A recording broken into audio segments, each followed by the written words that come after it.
Welcome to Shri garden.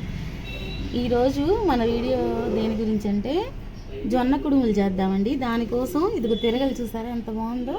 నేను north side నుంచి తెప్పించుకున్నానండి. చాలా కష్టపడ్డాను, కానీ అంటే వాళ్ళకేమో హిందీ, మనకేమో తెలుగు కదా. హిందీ మనకు అంత రాదు కాబట్టి అయినా కానీ అట్లా కూడా కొంచెం ఇంగ్లీష్లో మేనేజ్ చేసి అట్లా తెప్పించుకున్నాను. యాక్చువల్గా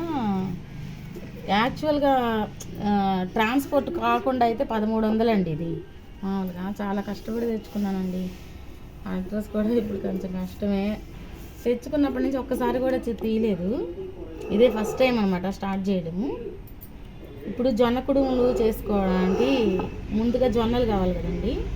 ఇదిగోండి జొన్నలు చూసారా, మంచి జొన్నలు, తెల్ల జొన్నలు చాలా బాగున్నాయి అన్నమాట. ఈ జొన్నలతో మనం ఇప్పుడు జొన్న కుడుములు ఎలా చేయాలో చూద్దామండి. ముందుగా ఏం చేయాలంటే ఈ జొన్నల్ని కొంచెం కొంచెం తిరగల్లో విసురుకుందాము. అది కూడా పిండిలాగా కాదండి, కొంచెము రవ్వలాగా విసరాలి. రవ్వ కంటే ఇంకొంచెం మెత్తగా విసరాలన్నమాట. అది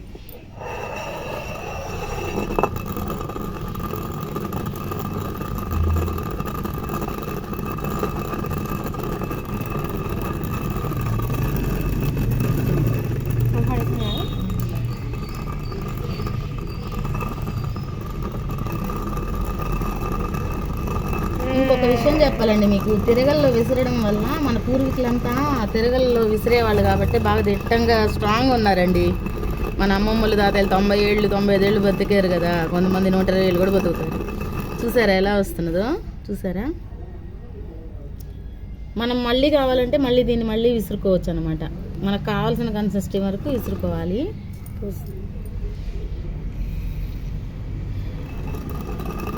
ఎందుకంటే నేను ఒక విషయం చెప్దాం అనుకుంటున్నాను. ఇలా తిరగల్లో విసరడం వల్ల, తిరగలు కనుక కొంతమంది ఇళ్లలో ఉంటాయి కదా ఇప్పటికి కూడా, మన అమ్మమ్మలు బామ్మలవి, మీరు కూడా అప్పుడప్పుడు విసురుతూ ఉండండి. ఇలా విసరడం వల్ల ఏంటంటే మనం ఒక పీట మీద కానీ అలా కూర్చొని విసరడం వల్ల మనకు పొట్ట, కొంతమందికి ఇప్పుడు బాగా స్టమక్ వస్తుంది కదండి, పొట్ట వస్తుంది అలా అంటారు కదా, అది కూడా తగ్గుతుందండి. పైగా కొంచెం ఒళ్ళు కూడా తగ్గుతారు.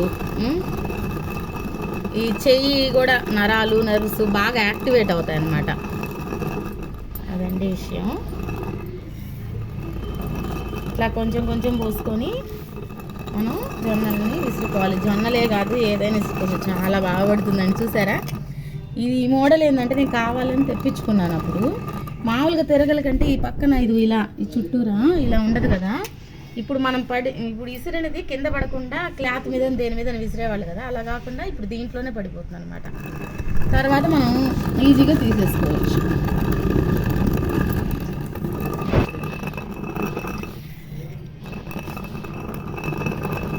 చూసారా ఎలా ఉంటుందో, ఇదో చూడండి. నాకు అసలు చాలా బాగుందండి. ఇది లోపల ఇది చిన్నది కదా, ఇది తిరగలిది చిన్నది రాయి కాబట్టి నాకేం పెద్ద భారంగా అనిపించట్లేదండి, స్ట్రెయిన్గా ఫీల్ అవ్వట్లేదు. నేను చాలా ఈజీగా తిరుగుతుంది అనమాట. ఈ లోపల రాయి చిన్నది అవ్వడం వల్ల చాలా ఈజీగా తిరుగుతున్నది, కష్టం కూడా అనిపించట్లా. మనం చిన్నప్పటి నుంచి అలవాటు లేకపోయినా మా నాయనమ్మ భార్య వాళ్ళు అట్లా విసిరేవాళ్ళండి. కందులు కూడా, కందులు ఇసిరితే 2 బద్దలుగా అలా అయ్యేవి కదా, అప్పుడు పప్పు చేసుకునేవాళ్ళు. అదే బలం అండి అసలు. అన్నీ చారు పొడి కూడా ఇసురుకునేవాళ్ళు మిక్సీలో వేయకుండా. మనం ఇలాగే గోధుమలు అన్నీ ఇసురుకుందాం, సరేనా? ఇసురుకొని వీడియోస్ పెట్టుకుందాం. చాలా హెల్తీగా ఉంటుంది, మనకు కూడా హెల్తీగా ఉంటుంది అన్నమాట. ఈ వంట తిన్న వాళ్ళకు కూడా హెల్తీగా ఉంటుంది. చూసారా చూసారా ఇలా ఇలా వచ్చింది చూసారా. మళ్ళీ దీన్ని ఇంకొకసారి మళ్ళీ కొంచెం అయ్యాక మళ్ళీ మనం ఒక్కసారి ఇసురుకుందామండి. అంటే ఇంకొంచెం రవ్వలాగా రావాలన్నమాట. అది బాగుందండి, చాలా ఈజీగా ఉందన్నమాట. ఈ అడ్రస్ అయితే నాకు తెప్పించుకోవడం కొంచెం కష్టం అనిపించింది. అంటే వాళ్ళు నార్త్ సైడ్ హిందీ వాళ్ళు కదా, ఎతుకుతానండి, ఒకవేళ సెర్చ్ చేస్తాను. ఒకవేళ అడ్రస్ కనుక ఉంటే కనుక మీకు ఖచ్చితంగా నేను పెడతానండి, కామెంట్లో దాంట్లో పెడతాను, మెసేజ్లో చూసుకోండి. ఎక్కడైనా ఇప్పుడు దొరుకుతున్నాయి కదా, మీరు అలా తెప్పించుకోండి హాయిగా. వీలు కనుక ఉంటే, అడ్రస్ కనుక ఉంటే నేను ఉన్నట్టు లేదు నా దగ్గర. మళ్ళీ ఉంటే కనుక ఖచ్చితంగా పెడతానండి మీకోసం. ఎక్కడైనా తెప్పించుకోండి, తిరగలు తెప్పించుకోండి. అమ్ముతున్నారు కదా ఇప్పుడు అన్ని చోట్ల. ఇట్లా చిన్నది తెచ్చుకోండి, హాయిగా బాగుంటుంది, పెద్ద శ్రమ లేకుండా బాగుంటుందండి.